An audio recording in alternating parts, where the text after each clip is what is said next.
That sound is heard more often by more people than any other sound in America. Pulsing out from the transmitter tower into the tubes and coils behind your radio dial, whoever, wherever you may be. It's like a welcome knock on the door and the sound of the familiar voice of an old friend. The welcome voice of NBC speaks many languages, music, the crosstalk of forum and discussion. It speaks the clipped and colorful lingo of sport, the many hundred tongues and tones of drama. It speaks the language of laughter, the rippling idiom of comedy. And it tells the world of how the world spins with the voice of truth. These are voices of NBC today, versatile and modulated. But do you remember more than 20 years ago when radio was learning to talk?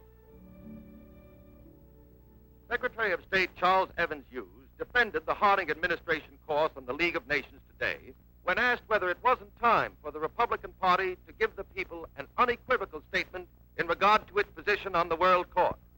He denied that its voice was a whisper crackling with static, and you stayed up till 3 scratching a crystal with a wire cat's whisker to log Pittsburgh 50 miles away. And then radio moved up from the cellar to the parlor, its earphones replaced by a handsome cone speaker, big enough for Dad to get his whole head in as he still tried for distance, maybe Cincinnati direct on a clear evening. But it was a magic night late in 1926 when Dad switched to his local station and found that it was linked by telephone lines to 19 other stations to form the National Broadcasting Company.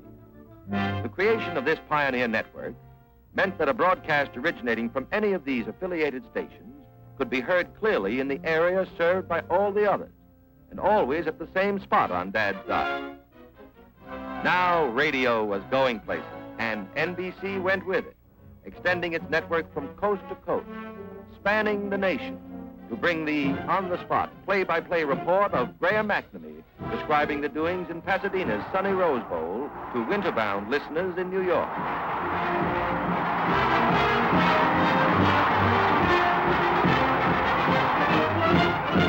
But millions of widely separated people were still to be turned into next-door neighbors. And so the cross-continental chain became a permanent web, and the web was woven into a fabric, and the fabric covers the nation, reaches up into Canada, across the Pacific, America's #1 network, more than 170 stations, independent community stations, of which only 6 are owned and operated by NBC.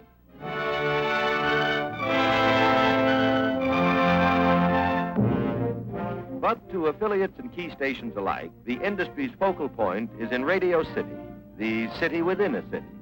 Here at New York's Rockefeller Center is home site and hearth side for the NBC family. And here the welcome mat is laid out for over 500,000 visitors a year, friends from all over the world who've dropped in to see what goes on behind their radio dial.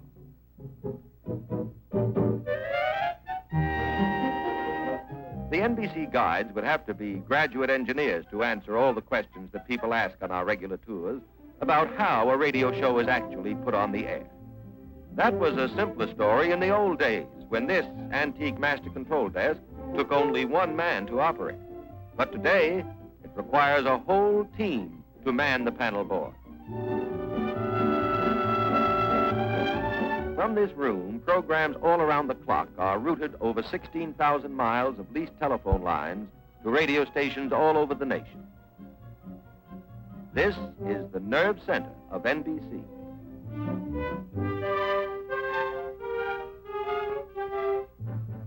You know, what you hear on the air represents only a fraction of the effort that goes into network radio. The microphone doesn't pick up, for example, the sound of the teletypes in the communications department, which connect our key cities and handle the 3,000 messages a day which are necessary to bring your shows in on cue. You can't tune in on the traffic department either, but without it, no telling what you'd get.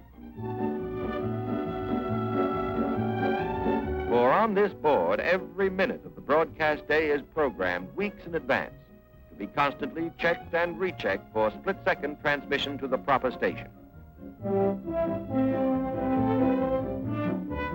Our guests naturally always want to see some of the voices that they hear every day at home. So they usually stop in on a rehearsal studio. Here, behind a soundproof window, they can eavesdrop on a popular daytime serial, getting a final run-through before airtime. Thank you, nurse. Do you want me to stay, Doctor? No, it won't be necessary, thank you, nurse. Yes, Doctor. Sit down, Mrs. Everett, please.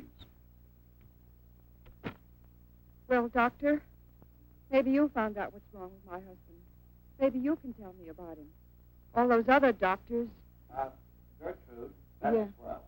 I liked your entry line. It was flat and it's good characterization. Now, I want to get two emotions in this last speech of yours. I want to feel on that line where you sit down that you're more nervous about entering a doctor's office. I think most people generally are. And also on the other line in that little sentence there, make sure that I have the feeling that you are concerned about your husband's health. It's very serious. Oh, I see. Is that clear? Yes, I see. Just those two emotions All right. in that sentence. All right, let's run that scene again from page 18 with the doctor's line. Sit down, Mrs. Everett, please. On cue now. All right. Sit down, Mrs. Everett. I guess people are more current events conscious these days because they always want to see the NBC newsroom and maybe catch a glimpse of the dean of commentators, Mr. Kaltenborn. And that's the news picture as it looks in post-war Europe tonight. Confused enough to be sure, but certainly not altogether hopeless. Good night.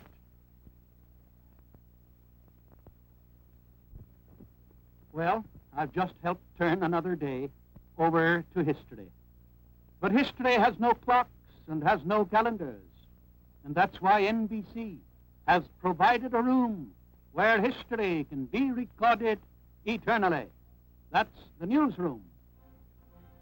Let's visit it for a bit, shall we? All night and all day, every day in the year, these machines bring the world's news to NBC for processing. A bell signal will indicate that a really hot news story is on the wire. But usually, they just tick away the ordinary, everyday facts about the daily doings of humanity, scarcely pausing between stories on the national debt, the international crisis, and the National League. It is our job here to sift these facts, to analyze and evaluate them, bring them into focus with their background, and turn them into stories for radio's newspaper, the only newspaper which is perpetually going to press. Radio's magnificent job of reporting the news is a matter of record. Very little of note has occurred in the last 20 years that hasn't cut a groove in the wax of NBC's permanent transcription file. Radio is not just a thing of the moment. Reserved for all time in its archives are the sounds, the words that history made and spoke as they happened, while it was actually happening. And there's the Winnie Mae now, winging her way in with a new world's record. Around the world in the record time of 8 days, 15 hours, and 15 minutes. The crowd's rushing out on the field to meet the ship as it taxis up the runway. And from where I am, I can't see Getty, but that looks like Wiley Post now, getting out of the plane. I've got the NBC microphone through this crowd, and it just... Wiley, will you and Harold...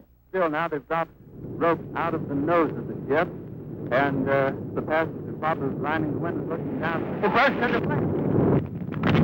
Wait, get it started. It's rising, and it's rising terrible. If I am elected president of the United States. And from this room, NBC sent you its reports, hour by hour, and sometimes even minute by minute, on the greatest news story of all time, the Second World War. It followed the news wherever it went and sent back eyewitness accounts of the tide of global battle, sent back the actual sound made by a world coming apart at the seams.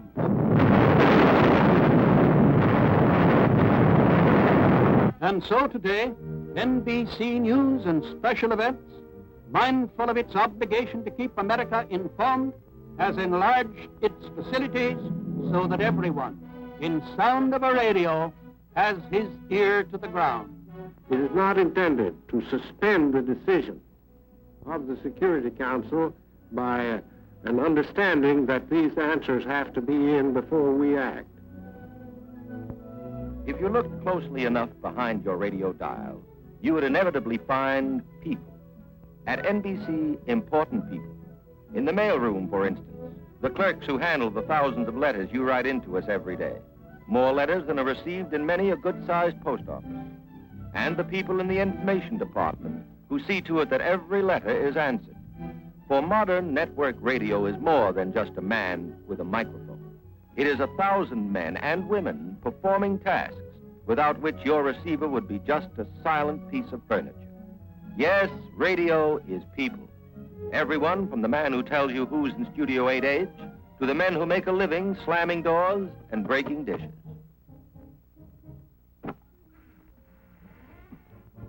Radio is also the anonymous standby pianist who on a moment's notice must fill an emergency silence with music. And it's the director, the producer, and the composer, too.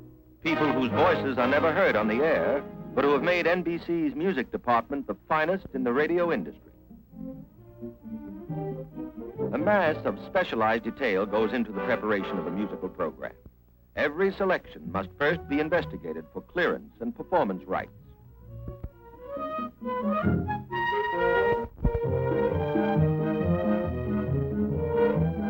When the numbers have been cleared for broadcast, some are turned over to the composing staff and special arrangements are prepared.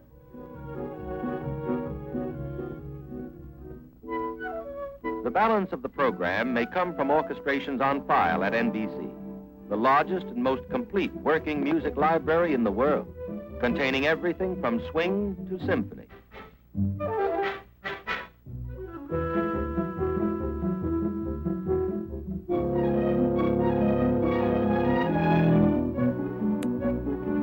Rehearsal for the Fred Waring show, and the talent of the singer is deftly woven into the pattern of the program. It takes many hours of patient practice to tailor the artistic and technical quality of every note transmitted to your loudspeaker.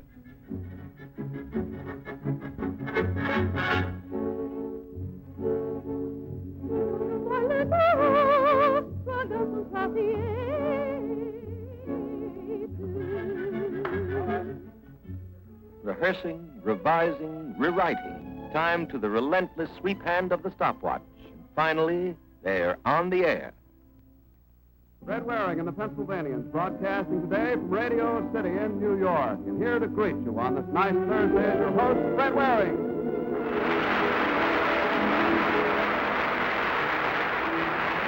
Hello, everybody, and thanks for coming.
NBC New York is also the eastern terminus of radio's most famous thoroughfare, Allen's Alley. Tell me, Mr. Moody, what are your feelings about the radio? I don't hold with furniture that talks. Well, you have a radio. I had one in the hen house. Yeah? One day, all the hen's nest would be empty. Uh-huh. Next day, every nest would have 2 eggs into it. You mean? The hens was listening to Double or Nothing. Yeah. Co-capital of world entertainment is NBC's Western Radio City in Hollywood. The names they write in autograph books outside NBC Hollywood are those of the greatest stars in radio and the most in demand for advertising sponsorship. Gotta hurry and pack. We'll travel light. It's the thing to do these days. Where are the suitcases? Right here in the hall across. The money that advertisers spend to sponsor these shows pays for other programs, too. Non-commercial broadcasts in the public service account for more than 40% of NBC's scheduled time. The network makes free time available for roundtable discussions and farm and home programs.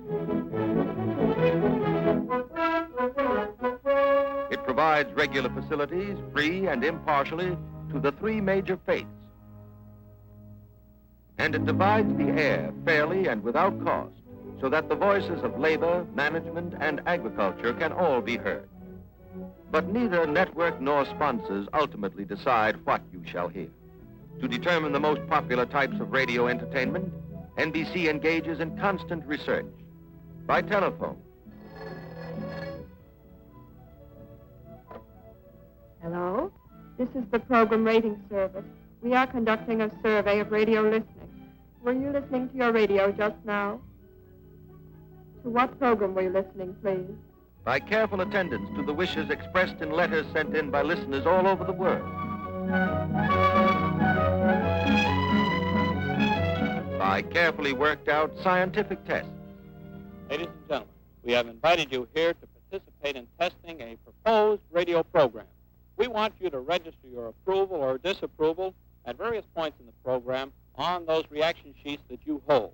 As the light flashes on the screen, please let us know how you feel about the program by checking either good or fair or poor alongside the corresponding number on your reaction sheet.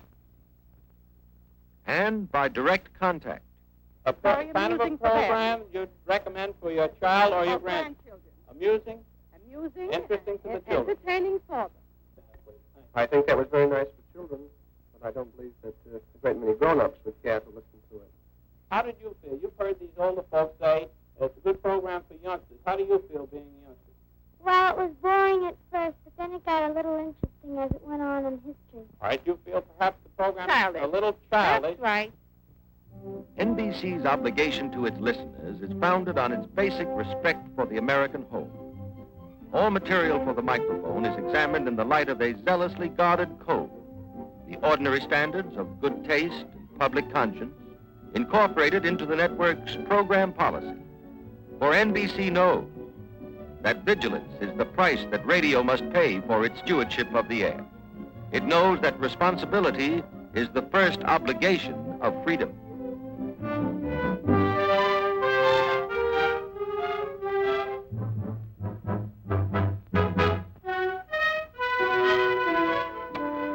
The freedom of every American to turn the switch on his radio and listen without a license to what he pleases when he pleases, and to pay no tribute for what he hears, was guaranteed by the Constitution more than 100 years before the first practical sputter was ever coaxed out of the electromagnetic wave.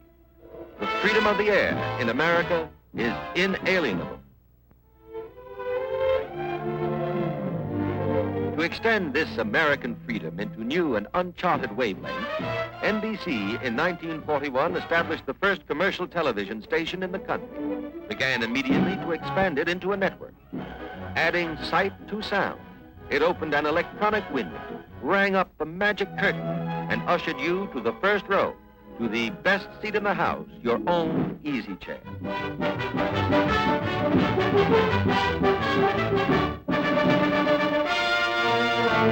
The more than 2 decades of NBC radio have been dedicated to the spirit of public service.